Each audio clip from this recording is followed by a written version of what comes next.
السلام عليكم ورحمة الله وبركاته. مرحبا بكم أعزائنا المتابعين في تقرير جديد يواكب أبرز مستجدات الساحة الرياضية، وخصوصا ما يتعلق بنجوم الكرة المغربية. أفادت تقارير إعلامية فرنسية بأن نادي وولفرهامبتون الإنجليزي يسعى للتعاقد مع زكريا بوخلال، لاعب نادي تولوز الفرنسي. ووفقا لموقع ميركاتو الفرنسي، فإن وولفرهامبتون وضع بوخلال على رأس قائمة أولوياته لتعزيز خطه الهجومي.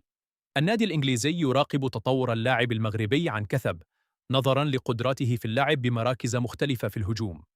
يذكر أن بوخلال البالغ من العمر 24 عاماً يرتبط بعقد مع تولوز حتى يونيو 2026، وقدم أداءً مميزاً هذا الموسم بتسجيله 6 أهداف وصناعة تمريرتين حاسمتين في 16 مباراة.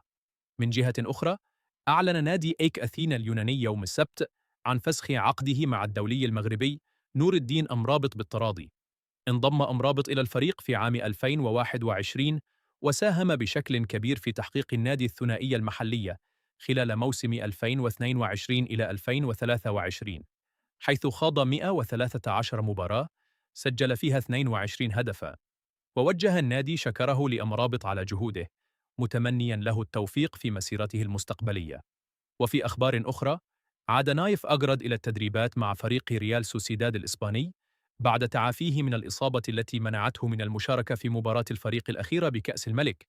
وأكدت تقارير إسبانية أن إصابته كانت طفيفة، وقد استعاد جاهزيته للمشاركة في مباراة الفريق المقبلة ضد فياريال ضمن الجولة ال16 من الليغا.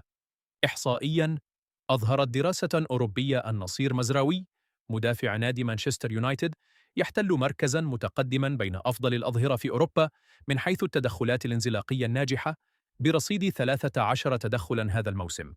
كما ضمت القائمة عمر هلالي مدافع نادي إسبانيول برشلونة، الذي جاء في المركز السادس ب9 تدخلات ناجحة.